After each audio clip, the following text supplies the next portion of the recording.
So at this magnificent, maybe even 1,000-year-old tree, I think it's a mountain juniper. They're my hero trees. And what I saw here is that this rock could have been a grinding rock, because you see this indentation here. The way this is made, it's probably not made by water. And there's several others. And where you see, judging by the amount of debris that's in there, it has not been used for many years, for many winters and many summers, maybe hundreds, maybe thousands, but it certainly looks man-made, like a grinding native Indian grinding stones. And then right next to it, we see some more modern fencing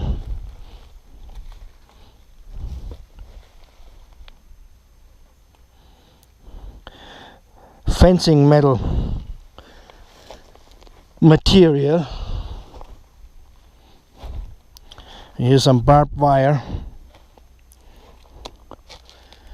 Yeah, interesting what the so-called modern man, civilized man does, right?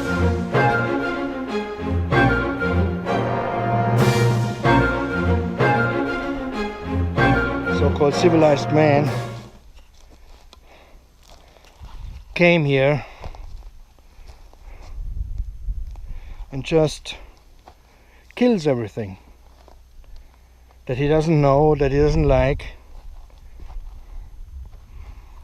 And then he claims the land, and he calls it history, and he calls it the old western days. What was it? Just murder? Man. And so many people are proud of that. No.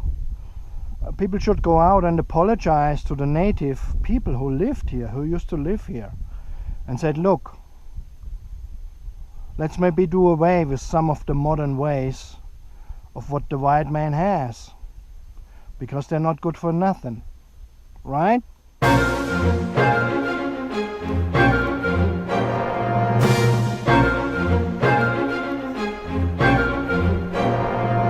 So we walk through the history that once has been here and is not anymore.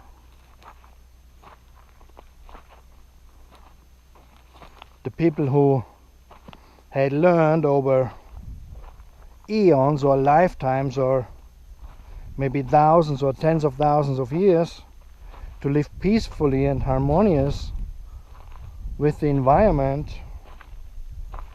have been pushed away, pushed out. By white man declaring, I know, you do it this way, you need to have a plan, you know? Yeah, you need to write a calendar, you need to... Yeah, you know what you need to? I'm not saying nothing, right? If you want to know about the white man, you go and listen to Gerald Celente. He knows everything of how things are these days. Shocking enough. Or go and listen to someone like David Icke, and those people will open your eyes. So if you like reading, and you like reading real stuff, go and read Martin Prechtel.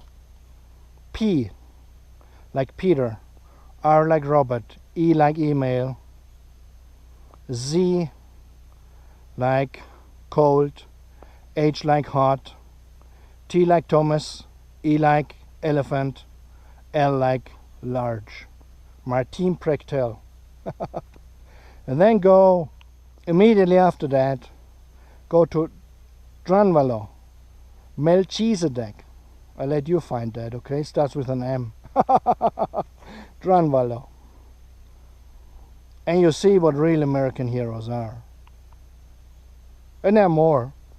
And more born every day. The new generation of what's called the indigo children seem to be now in their 50s or 60s. I'm one of them. What can I do? Right?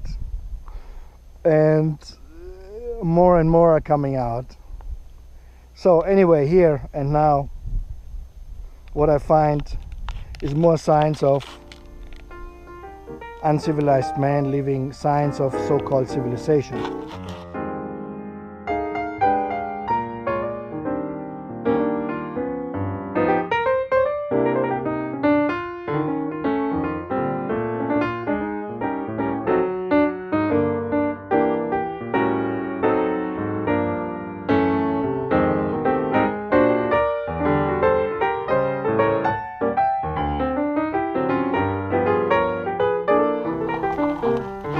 It looks like all this is probably at least 100 years old.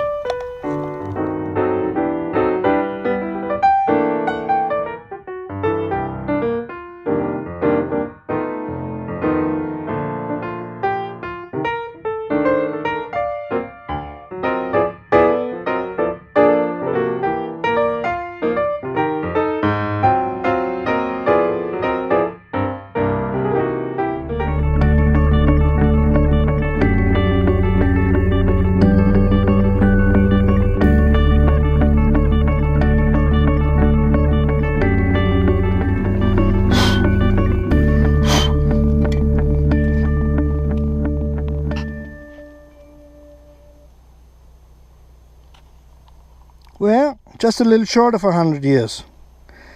It says December 26, 1922, and another patent, July 28th, 1925. So it must be just been after that. So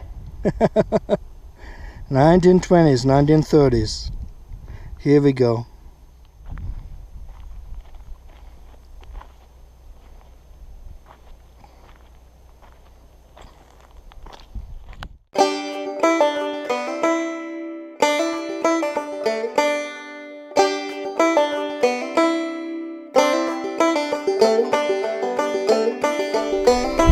And even so, sometimes it might appear that there's no way out or no way forward. Maybe there is.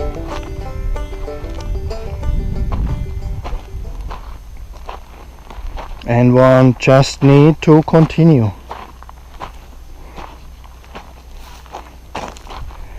With whatever makes one happy. That's the best way to continue.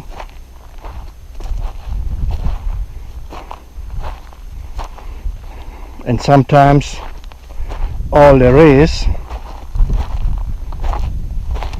kind of nothing. And that nothing needs to also be continued. Because that nothing then later will lead again to something. And that something then later